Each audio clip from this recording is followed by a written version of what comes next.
Então tá bom, meninos, vamos continuar então aqui a nossa parte das imagens em neuroradiologia, né? Como combinado lá com os alunos da anatomia, vocês devem ir lá no site, tá certo? Abrir na área acadêmica, ver as aulas de diagnóstico por imagem, tá certo? As aulas estarão lá. Peraí só um pouquinho. Então, desculpa, né? Eu estava falando. Então, a gente vai ver isso aqui. Vocês vão abrir lá, diagnóstico por imagem, olhar a aula, e depois cada um tem que colocar ali, responder, fazer uma pergunta, tá certo? A partir dessa uma pergunta, eu vou poder saber que vocês pelo menos viram um pouco da aula, né? E fizeram uma pergunta, e assim a gente vai dar a presença para vocês, tá bom? A aula vai ficar bastante extensa, assim, são muitos slides, tá? Então, vocês fazem assim, vão assistindo 20 minutos, dá uma parada, vai fazer alguma coisa politicamente incorreta, depois volta para continuar a assistir, tá bom? Então, vamos lá. Aqui. Então, ó, nós temos assim, antes da gente começar a ver os exames, vocês já viram a parte lá de como interpretar, como é a anatomia e tudo mais, né? Agora aqui, nós vamos olhar, nós já vimos isso aqui, vou só recordar rapidinho, né? O que a gente tem de situação de patologia, né? Com a anatomia e que tipo de exame a gente vai pedir, o que a gente vai encontrar, tá certo? De uma maneira geral, né? Bem grosseiramente, o que a gente tem na cabeça, tá certo? Você tem uma calota craniana, dentro dessa calota craniana a gente tem uma dura mater, embaixo da dura mater a gente vai ter as meninges, né?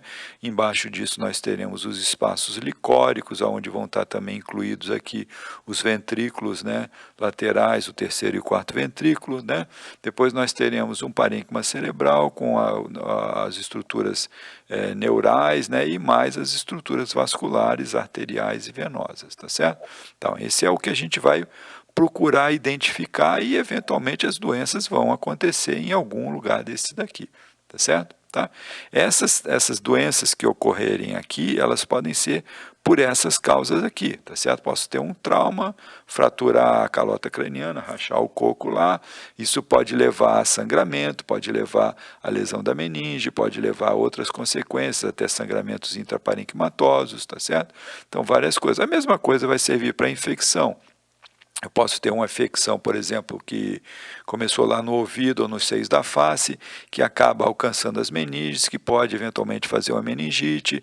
Essa meningite pode caminhar para dentro dos espaços vasculares e fazer trombose, ou pode fazer um abscesso dentro do parênquima cerebral, ou pode fazer um abscesso nos espaços licóricos, né, que são os empiemas, tá certo? E é assim que a gente vai mais ou menos estudando as coisas, né, vendo as possibilidades da anatomia, as possibilidades de patologias, né, e aí nós vamos mais ou menos também tentar o quê? Escolher, né, eu falo mais ou menos porque a medicina não é nunca 100%, né, muitas vezes a gente vai fazer um diagnóstico errado lá, depois você vai buscar outra coisa e vai chegando mais próximo. Da mesma forma, os exames, né, não tem um exame que é 100% ideal, tá certo? Mas tem quase o ideal, o mais escolhido, o mais adequado, eventualmente a gente pode precisar de um outro tipo de análise, outro tipo de exame, né? Então, assim, radiografia de crânio, ela tem muito pouca utilidade, a gente já viu isso, tá certo? Ela vai servir quando assim, a gente fez um exame de cintilografia óssea num paciente que tem uma neoplasia e apareceu ali uma captação de contraste, mas que não é muito compatível com os achados de clínica e tudo mais, e você quer ver se aquilo realmente é uma lesão óssea ou se é apenas uma sequela de alguma coisa, né? Tá? Outra coisa, né? Se a gente tem as doenças vasculares, tá certo? Então, o Doppler de carótida é o exame ideal para a gente estudar a carótida no pescoço, tá? As artérias vertebrais também, tá? Isso é o exame ideal, mas a gente não consegue ter uma análise das estruturas intravasculares, das estruturas parenquimatosas, nada disso, né? Então, é um exame muito bom para a gente ver as carótidas ali, se tem alguma placa, se tem alguma ateroma, se está soltando algum êmbolo que possa eventualmente estar causando uma lesão, né, isquêmica, tá certo? Uma lesão vascular no parênquima cerebral, tá certo? Então, eu tenho um paciente que tem uma história de pequenos AVCs de repetição. Então, eu vou imaginar o quê? Que ele está soltando um êmbolo de algum lugar, ou do coração, ou das carótidas, tá certo? Se eu vou lá e escuto ele, eu sei que ele tem um sopro no coração, eu vou imaginar que ele tem uma doença de uma válvula cardíaca, tá certo? Aí eu vou fazer o quê? Vou fazer um eco Doppler, né, perdão, um eco de coração, tá certo? Um ecocardiograma para ver se tem alguma doença valvular. Se ele não tem nada disso, né, eu vou pensar o quê? É uma pessoa mais idosa e tudo mais, o mais provável é que ele tenha alguma placa ateromatosa na carótida. Tá certo? Então eu vou ver lá se ele está tendo esses pequenos AVCs por uma doença da carótida, né, que possa estar levando, né, as lesões cerebrais dele. Então eu vou pedir um ultrassom de carótida, tá certo? Tá? E assim vai. Se eu tenho um trauma, né, estou com, sei lá, o paciente está comatoso, eu vou imaginar o quê? Que ele fez um trauma, fez uma lesão parenquimatosa, que pode ter sangramento, que pode ter alguma outra alteração. O exame ideal que eu vou pedir vai ser tomografia computadorizada, tá certo? Então, eu espero que no final lá da aula, né, vocês consigam olhar esse slide aqui e dizer o que você pode fazer, o que é mais adequado para cada situação. Tá? Bom, então está aqui, ó, solicitação dos exames de imagem. Então a gente tem que saber pedir o exame, né? Hoje tem essas coisas de convênio com 1000 números e nomes e tal, então você tem que se adequar e pelo menos saber pedir. Depois você vai aprender a escolher lá o númerozinho adequado conforme a necessidade, tá certo? Então, quando você solicitar um exame, perdão, né, sempre que possível, você vai dar uma hipótese diagnóstica. Se você não sabe o que está procurando, você não vai achar, nem a gente, tá certo? Tá? Então, a gente tem que ter pelo menos uma hipótese, uma possibilidade, né? Putz, olha, teve uma suspeita de um AVC, né? Ó, esse paciente tem uma doença maligna sei lá, na mama, e agora fez uma convulsão, eu acho que então pode ser o quê? Pode ser uma metástase, né? Tá certo? E assim vai. Isso ajuda, né, a realização do exame, como a gente vai proceder o exame, tá certo? Então, a suspeita clínica é a orientação mais importante que você precisa dar para a solicitação do exame, para a gente, para o radiologista, né? Tá certo? Você às vezes dizer, eu quero exame de cabeça para baixo, com contraste, sem contraste, não importa isso, entendeu? Isso aqui é o mais importante. Se você pedir uma ressonância de crânio e dizer lá que estão com a suspeita de tumor, provavelmente no parênquima cerebral, vai ser um exame muito bem feito, bem orientado. Se você disser que, olha, eu acho que tem uma suspeita de tumor na fossa posterior, melhor ainda, tá certo? E assim vai, tá? Ou se você botar apenas que tem uma suspeita de tumor, também já ajuda bastante. Ou AVC, ou esse paciente teve um trauma, todo relato clínico vai ajudar bastante na orientação, tá certo? Depois você tem o quê? O resultado de exame, né? Tá certo? Então, nenhum resultado de exame de imagem, isso aqui não é só exame de imagem, né?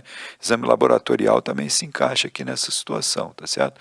Deve ser interpretado isoladamente, e sim no contexto de todas as informações clínicas e, eventualmente, de outros exames complementares, tá certo?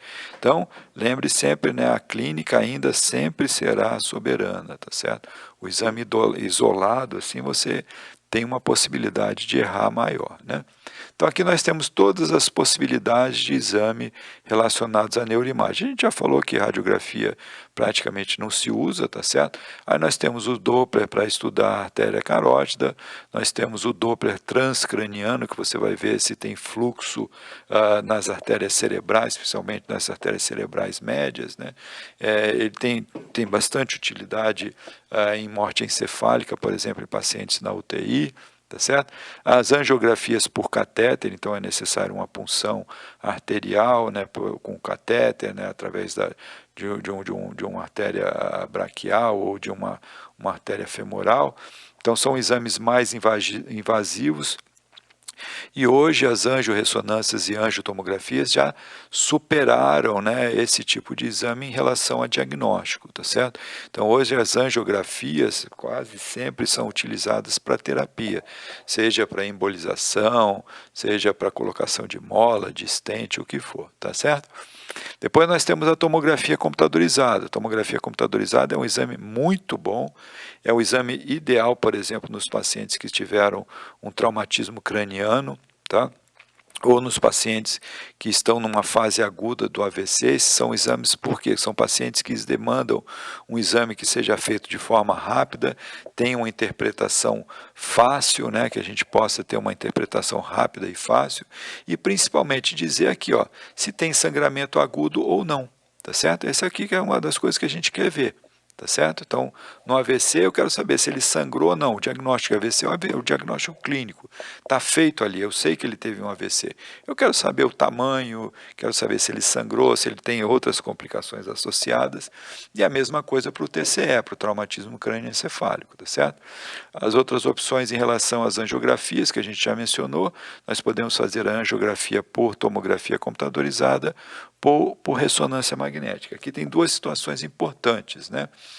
Quando a gente falou lá dos Doppler de carótidas, né, uma vez que o Doppler de carótida mostrou que tem uma placa com estreitamento de tantos por cento, e eventualmente eu posso estar pensando em algum tipo de terapia mais invasiva, o exame ideal para eu fazer é a tomografia computadorizada. Então, nos vasos, né, na carótida extracraniana, a carótida no pescoço, tá certo? Tá? O exame ideal vai ser a angiotomografia. Por quê? Essa doença, mais ou menos, quase sempre ela está relacionada a calcificações, tá certo? Como a gente já mencionou lá naquela primeira aula lá de interpretação do exame, né, a ressonância não é um exame muito legal para identificar a calcificação. Tá certo? Então, a tomografia das carótidas é o exame ideal. Se não puder fazer porque o paciente tem alguma impossibilidade do uso de contraste iodado, né?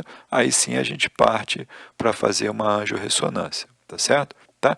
Por outro lado, para os vasos intracranianos, né, a angiorressonância é um exame excelente. E aí, algumas vezes pode até ser melhor do que a angiotomografia. A dificuldade volta novamente à questão das calcificações. Eventualmente, se eu tiver um aneurisma com alguma calcificação, alguma coisa, isso pode identificar, pode dificultar a identificação dele na ressonância magnética. Mas, por outro lado, aquelas pequenas malformações, né, chamadas malformações cavernosas, assim, que você tem pequenos sangramentos focais de uma malformação arteriovenosa, né, eles são facilmente identificados na tomografia computadorizada, perdão, na ressonância magnética, e a gente tem dificuldade para a identificação na tomografia computadorizada. Bom, saindo disso, né, de uma maneira geral, tirando, né, traumatismo crânioencefálico e AVC, a ressonância será o exame de escolha para o estudo das estruturas intracranianas, em especial em criança. Né? Em criança, mais ainda, né, a gente não vai usar tomografia computadorizada, né, pela radiação ionizante e pela qualidade do exame também. Tem pouca mielina, pouca gordura, o contraste a diferenciação córtico-medular é de difícil análise, né?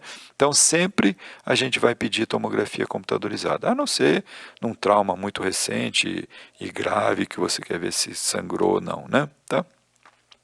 A espectroscopia é um outro tipo de exame de ressonância magnética em que a gente consegue fazer uma análise.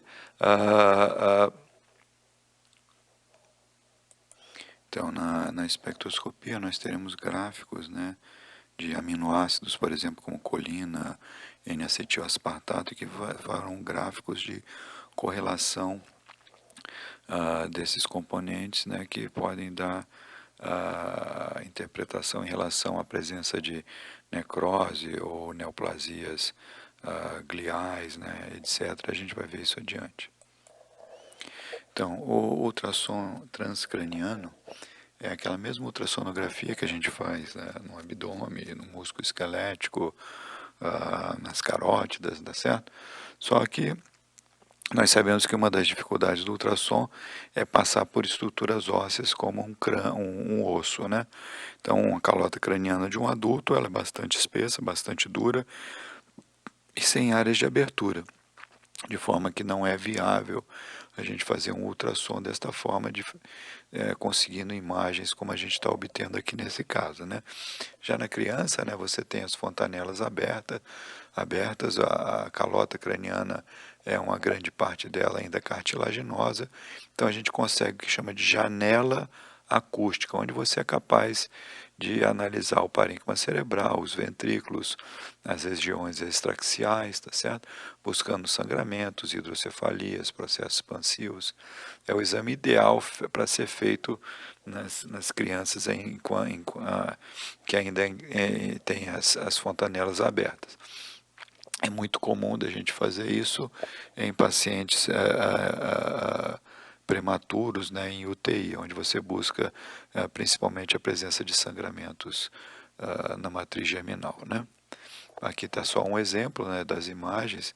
Nesse paciente aqui você tinha uma dilatação ventricular, né, e extensas áreas de sangramento aqui, tá certo? Esse outro já tinha uma lesão, na verdade, uma massa aqui, né, uma neoplasia aqui nessa região, tá? Bom, a tomografia computadorizada, então, né, a questão é que ela vai usar a radiação ionizante. Então, a gente vai ter alguns cuidados, principalmente nos pacientes pediátricos, tá certo? Quando a gente já mencionou, vai sempre dar a opção, quando for muito nenenzinho, para fazer ultrassonografia, né, transcraniana ou ressonância magnética, tá? A radiação, né, ela tem um certo grau de cuidado, né, mas dentro desses números que a gente está vendo aqui, é um exame bastante seguro, principalmente a ser utilizado em adultos, tá? A tomografia ela é baseada na atenuação, né, dos feixes de raio-x, que é mensurado através de um componente numeral, né, tá certo? E que vai vai nos dar uma escala com números a partir, né, da água, né? Então a escala da água vai ser 0, né? A água é preta, o número que a gente vai medir dentro da água vai ser o número 0. A partir desse ponto, né, para cima, a gente vai ter as estruturas mais sólidas, né? E entre você ter uma estrutura sólida e outra, a gente tem os líquidos com conteúdo espesso, no caso aqui o sangue, né, com bastante proteína, tá certo? Eventualmente um abscesso, alguma coisa desse tipo, né? Tá certo? Então eles vão ganhando densidade. Quando chega, por exemplo, nos tecidos moles ali do parênquima hepático, mais ou menos está em torno de 40, né? Tá? E aí as calcificações vão ter números acima de 200, 100 por ali, tá certo? Tá? Até chegando a uma coisa muito dura em que o raio praticamente não ultrapassa, são densidades acima de 1000, que são os metais que irão causar bastante artefatos, né? Os parafusos e tudo isso. Para o lado negativo, para baixo, o nosso menos 1000, o mais preto de tudo, vai ser o ar. Tá certo? No meio aqui, um pouco mais para cima aqui, né, o menos 100, vai ser a gordura. Ela é preta, né, visualmente ela é muito parecida com a água, mas quando a gente mede, ela vai dar ali em torno de menos 100. Isso é uma vantagem muito grande, né, para que a gente possa diferenciar as estruturas e definir, por exemplo, se uma estrutura com lipídio, tipo um lipoma, um tumor gorduroso, ou se é um cisto, né, com conteúdo aquoso apenas. Isso é apenas um exemplo das vantagens da gente ter uma escala numeral em que a gente pode medir a densidade da estrutura. Tá? Bom, a tomografia ela em reconstruções tridimensionais fica bastante bonito, é bem interessante, mas assim, as utilidades são restritas, né? Então, uma das grandes utilidades são naquelas reconstruções, né, da calota craniana em criança, onde você tem, às vezes, um fechamento da sutura, você tem uma soldadura precoce de uma sutura, levando a algum tipo de deformidade da calota craniana. Então, o cirurgião ele precisa ter uma noção exatamente disso para ver aonde que ele vai fazer a osteotomia, aonde que ele vai rodar o osso de forma que a calota craniana volte a ter uma configuração anatômica próxima do normal, né? Tá? O uso de contrastes, nós mencionamos, tá certo? O contraste é um contraste iodado, você tem contrastes iônicos e não iônicos, basicamente aqui é a quantidade de sal que tem dentro desses contrastes, tá certo? A densidade deles, isso vai determinar o conforto e a segurança, né? Quanto mais iônico é o contraste, mais viscoso, mais desconforto ele dá, mais calor, mais sensação de náusea, né? E os contrastes não iônicos, eles são, dão menos desconforto e são mais seguros também em relação a reações alérgicas, né? O problema é que eles são mais caros, mas é só para vocês conhecerem, tá? Esse mesmo contraste iônico, né, ele pode ser injetado, tá? Perdão, o mesmo contraste iodado, ele pode ser injetado dentro do canal vertebral, né, no espaço dural, tá certo? E vai fazer um exame que chama de mielografia ou cisternografia. Mielografia, se a gente mantiver o contraste dentro do canal vertebral e estudar a coluna, tá certo? Então é mielo de medula, né, grafia de imagem, tá? E a cisternografia, se a gente pegar esse contraste e levar até as cisternas dentro da cavidade craniana, as cisternas da base, os ventrículos, né, tá certo? De forma que você vai fazer um estudo dessa região. A principal indicação da cisternografia hoje está relacionada apenas à presença de fístulas, né, aracnoides, né? Você pode ter um trauma, um acidente, alguma coisa que faz com que você tenha uma pequena fratura ali na região anterior, relacionada aos seios da face, e de forma que o líquor ele começa a passar por através dessa fístula e cair dentro do nariz, né, fazendo o nariz escorrendo, mas não o nariz escorrendo por doença da mucosa, e sim pela presença de líquor dentro dentro da cavidade nasal e dentro dos seios da face, né? Enquanto que a mielografia, a ressonância substituiu muito o exame de mielografia, mas ainda pode ser utilizado nos casos em que a ressonância causa alguma dúvida, né, ou que a gente quer ter algum outro tipo de informação que não foi obtida pela ressonância magnética, tá? Aqui só mostrando, né, uma radiografia com contraste dentro do canal vertebral, né? Então a gente tem aqui, ó, o saco dural, tudo isso que está aqui, e essas linhas pretinhas que a gente está vendo aqui, ó, como as falhas de enchimento, são essas raízes, né, que são as raízes da cauda equina, né? Então elas ficam boiando aqui dentro desse líquor aqui. Agora o líquor está branquinho porque a gente tem o contraste dentro do saco dural, e em volta do saco dural nós temos a gordura epidural aqui, tá? Muito bem. Os estudos vasculares, então a gente já mencionou, nós temos o Doppler, as angiografias por tomografia, por ressonância ou eventualmente por catéter, né? O Doppler de carótida, né, quando mencionar, nos pacientes que têm lesões isquêmicas recidivantes, né, pequenos acidentes vasculares transitórios, esse tipo de lesão, e que já é um paciente idoso e que a gente acha que a doença está aqui, né? O paciente mais jovem, a gente sempre pensa na possibilidade de ter a origem no coração, a origem dos êmbolos, né? Tá? Pacientes que vão fazer algum tipo de cirurgia, né, que tenham riscos de arteriopatia, pacientes para controle de endarterectomias, né, de retirada de placas no bulbo carotídeo, por exemplo, né? E eventualmente alguns tumores muito vascularizados, né, tipo o glomus jugular, que pode ser um exame que pode ser visto pelo Doppler também, mas acaba fazendo tomografia ou ressonância magnética para a gente ter uma ideia melhor da anatomia, não apenas do tumor, mas em torno dele, né? Tá? A angiografia por catéter, nós já mencionamos, é um exame bem mais complexo, bem mais caro e bem mais invasivo, né? E hoje ele praticamente é utilizado apenas para a terapia, né? Com quimioembolização, colocação de stent ou colocações de molas em aneurismas, tá certo? Vamos ver o que mais aqui. Então aqui, ó, a gente tem uma angiografia, né, uma angiotomografia também da carótida, né, em que você vê aqui, ó, a carótida comum aqui, o bulbo carotídeo, né, a carótida externa aqui para cima, né, dando os ramos dela, né, a carótida interna sem nenhum ramo, e aqui a gente vê o que, ó, você vê que tem aqui, ó, em volta uma irregularidade, isso tinha que ser lisinho assim, ó, como a gente está vendo.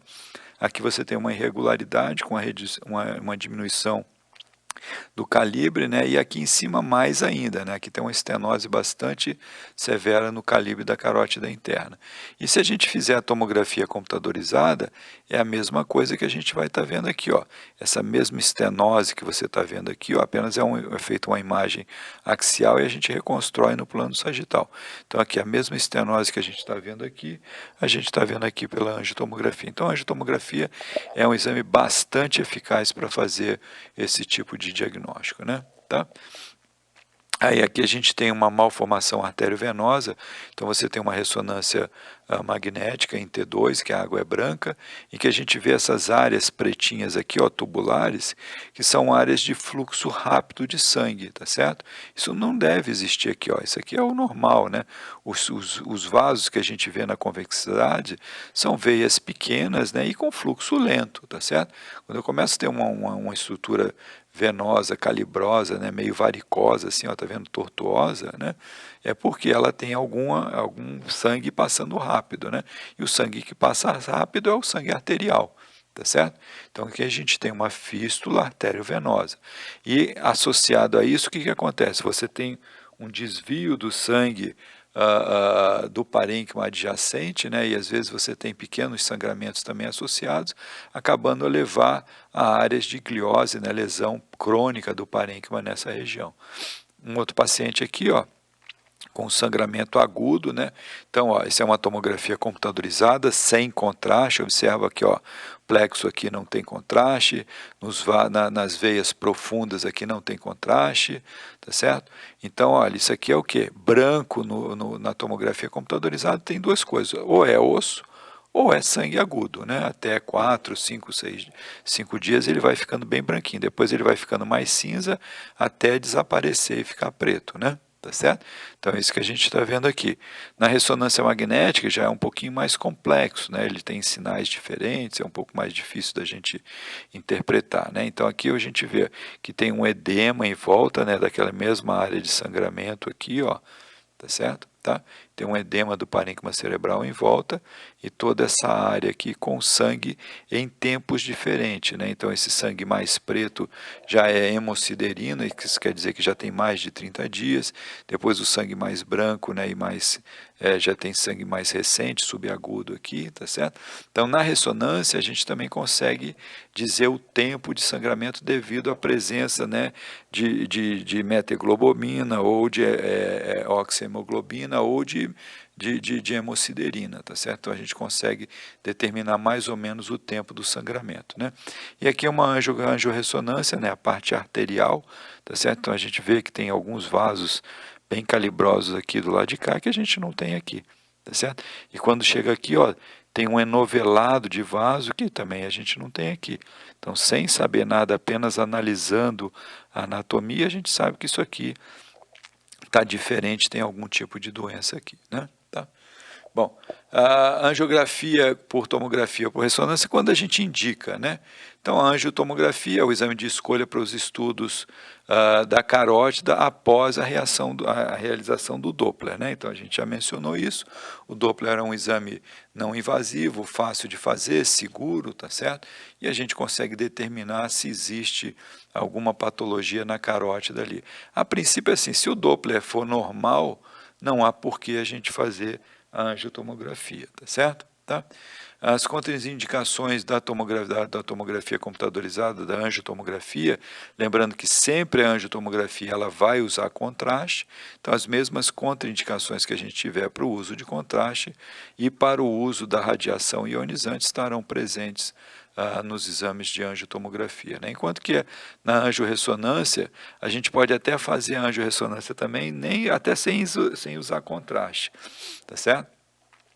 Então é um exame seguro, mas com aqueles inconvenientes de não ver bem a parte de calcificações, né? Então não é o exame ideal para a gente fazer no pescoço, ele superestima as placas ateromatosas, então às vezes a gente pode pensar que o estreitamento é maior do que ele é na verdade, né? Então no pescoço a tomografia é o ideal, intracraniano a angiorressonância é uma boa escolha, né? Tá? Muito bem. Aqui apenas mostrando, né, então, uma tomografia computadorizada com reconstrução tridimensional e um aneurisma sacular na artéria cerebral média. E aqui uma angiorressonância, né, em que a gente tem os vasos bem normais aqui, a artéria cerebral média bem bonita, bem lisinha, bem homogênea, com calibre e dando as ramificações dela de forma normal, tá? Então, só para mencionar, né, como é que é o aparelho de ressonância magnética, a gente já viu isso, né, só lembrando aqui que então o paciente pode ter um pouquinho de claustrofobia, tá certo? Tá? As contraindicações, principalmente, é a presença de marca-passo cardíaco, né, implantes metálicos, neuroestimuladores. Isso não são contraindicações absolutas, tá certo? Os marca-passos cardíacos, eles não vão ser arrancados nem nada. O que precisa é ter um cuidado em relação à mesma coisa para o neuroestimulador, ao programa dele, né? Então, ele deve ser desativado, feito o exame e reativado, né? Tá certo? Os implantes metálicos, eles podem dar muitos artefatos locais, mas alguns tipos de implantes tem que ter muito cuidado, né? Que eventualmente os mais antigos ou acidentes em que entrou algum fragmento de metal dentro do corpo, esse fragmento ele pode se aquecer e causar algum tipo de dano tissular para o paciente, né? Aqui como é feito então o exame de ressonância baseado então no núcleo, né, do próton de hidrogênio, tá certo? O que vai acontecer quando o paciente entra dentro da máquina, né? Esse aspecto que a gente tem dos spinings do hidrogênio em torno do núcleo, eles acabam se alinhando devido à intensidade do campo magnético, né, num eixo norte-sul, tá certo? A partir desse momento, então, eu sei que ele faz um movimento de precessão numa determinada frequência. Uma vez que eu conheço a frequência, eu posso, então, estimular e passar algum tipo de energia para essa estrutura. Então, aquela bobina que é colocada no paciente, né, ela vai servir para quê? Para que quando você emite essa energia do campo magnético aqui da máquina, essa energia ela é transmitida para o tecido, né, do corpo humano. Tá certo? Quando você suspende essa emissão de energia, o que vai acontecer? Essa energia ela é retransmitida para fora. Então, aquelas bobinas que a gente coloca na superfície do corpo, que é esse tipo de bobina aqui, é exatamente para que, quando essa energia é retransmitida, como se fosse uma frequência de rádio, tá certo? Então, aquela bobina ela vai captar aquele sinal de radiofrequência, como você coloca lá para ouvir uma música, né? E aquele sinal ele será decodificado, né, pelo aparelho, do mesmo jeito que vai formar, por exemplo, uma música, que ele vai formar intensidades de sinal em determinados pontos dentro de uma matriz que a gente coloca lá, tá certo? E a partir disso, então, ele vai poder formar as imagens que a gente vê tão bonitas, né? Apenas mostrando, então, aqui, né, a presença de uma bobina de crânio, né, para ver como que funciona, mostrando quanto claustrofóbico também pode ser aquele ambiente, né? As sequências, né, de exame, né, tem muito tipo de sequência, Fast Spin Echo, Gradiente Echo, Inversion Recovery, e por aí vai, né? Tá certo? Mas basicamente o que a gente tem que lembrar aqui, né? A gente tem o quê? Tem um sinal que é chamado de intensidade de sinal com predominância de T1 ou de T2, tá certo? O T2 a água vai ser branca, o T1 a água vai ser preta. Isso é importante apenas porque quando vem nas descrições do exame, vai estar dizendo assim, ó, hiperintenso em T1. Hiperintenso quer dizer um sinal muito intenso, né? E vai ficar o quê? Vai ficar branco no T1.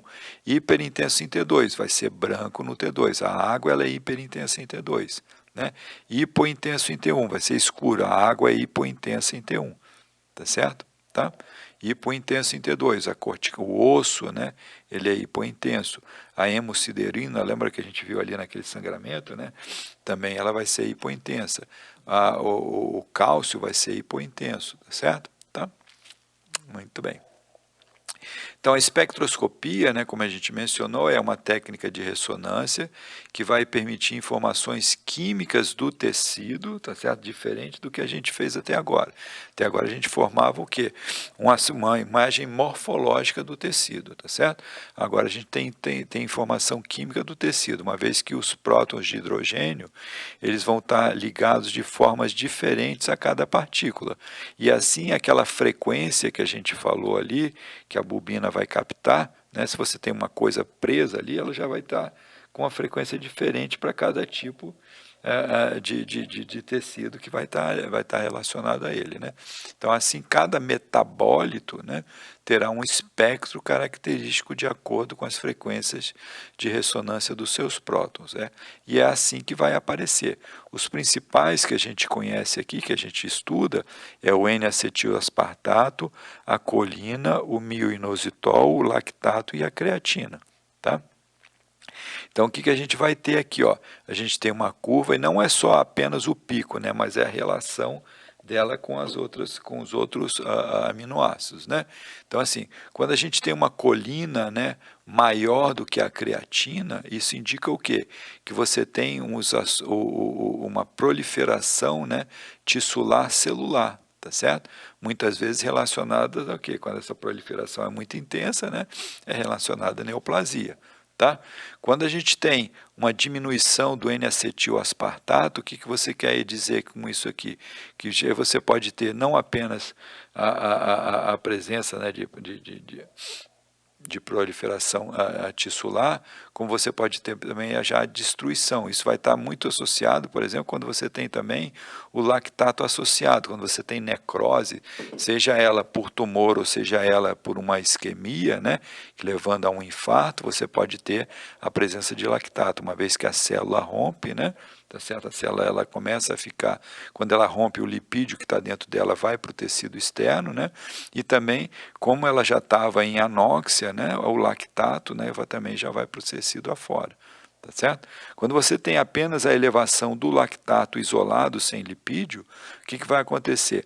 É que sinal que essa célula ela não está respirando e ela está fazendo um ciclo anaeróbico, né? De forma que o lactato ele vai aumentando de forma gradativa. Tá? Muito bem.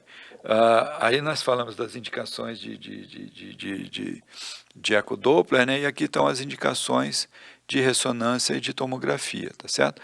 A principal vantagem da ressonância em relação à tomografia, primeiro a gente já mencionou, é a não utilização de radiação ionizante, né?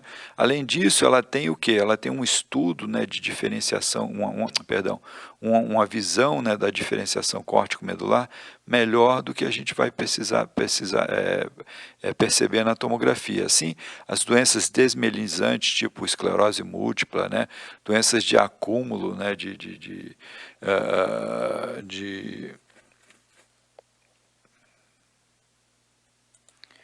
então, do acúmulo anômalo de algumas substâncias, muitas vezes pelos chamados erros do metabolismo, né, deficiências enzimáticas, tá certo? E esses tecidos anormais, essas substâncias depositadas de forma normal, elas podem lesar algumas estruturas locais no encéfalo, né? Uma das que a gente vê muito é a chamada leucodistrofia, tá certo? Tá? Então isso ocorre uma destruição das enzimas, né? Uma destruição da substância branca por esse acúmulo de material nessa região, né? Tá? Com acúmulo de material nessa região. Tá? Depois nós temos as indicações de tomografia, as principais, né, são o trauma e as lesões vasculares isquêmicas recentes, né? Também vão ser boas para a gente ver lesões ósseas, fraturas e tudo mais, sangramentos na fase aguda, e é muito bom também para ver tumor, né, e lesões expansivas. Tá? A tomografia ela é muito boa então para ver, como eu falei, o sangue agudo ele vai ficar bem branco, tá certo? O edema pelo aumento de volume, as hidrocefalias, porque a água é muito fácil da gente ver, coleções extraxiais a gente vê de formas diretas, né? Quando você tem um sangue bem branco, ou de forma indireta pelo deslocamento das estruturas da região, tá certo? Ela não é boa na fase crônica do sangramento, nas lesões da fossa posterior, tá certo? E nas lesões que são muito próximas do osso, né? Porque o osso é muito branco e às vezes você pode ter um sangramento branco junto do osso branco e não ser visível, né? Isso aqui nós já mencionamos na outra aula, né? Em relação à janela de partes moles e à janela de osso, tá certo? Só lembrando então, olha aqui, ó, nós temos dois pacientes, né? Um paciente que é jovem e um paciente que é idoso, tá certo? Então, no paciente jovem, da mesma forma que a nossa pele ela tem um tegumento, ela tem uma elasticidade, ela tem uma gordura, ela tem um aspecto liso, bonito, né, brilhante, tá certo? A pele da pessoa idosa ela vai ficando mais rugosa, menos brilhante, tá certo? Mais frágil, tá certo? Então é a mesma coisa que a gente está vendo aqui. Esse é um cérebro de uma pessoa jovem, o ventrículo é pequeno, o parênquima ele é robusto, a diferenciação córtico-medular é boa, os sulcos, como o parênquima ele está ocupando todo a cavidade craniana, ele não tem espaços aqui evidentes, né? Enquanto que nesse outro paciente aqui, o que que a gente vê? Um cérebro já um pouquinho engruvinhado assim, né, mais retrátil, mais atrófico, em que os ventrículos, então, como diminuiu a quantidade de parênquima cerebral, os ventrículos são maiores e os sulcos também são maiores, tá certo? Isso é o normal, né? Por outro lado, se eu tenho um paciente idoso com esse cérebro aqui, alguma coisa anômala está acontecendo com ele, tá certo? Não é o normal, né? Tá? Então, ao contrário, também é verdadeiro. Se eu tenho um paciente jovem com parênquima cerebral assim, que ele tem uma atrofia, né, grande, alguma coisa, alguma doença está acometendo a ele, né? Tá? Muito bem, vamos dar uma parada aqui, vou trocar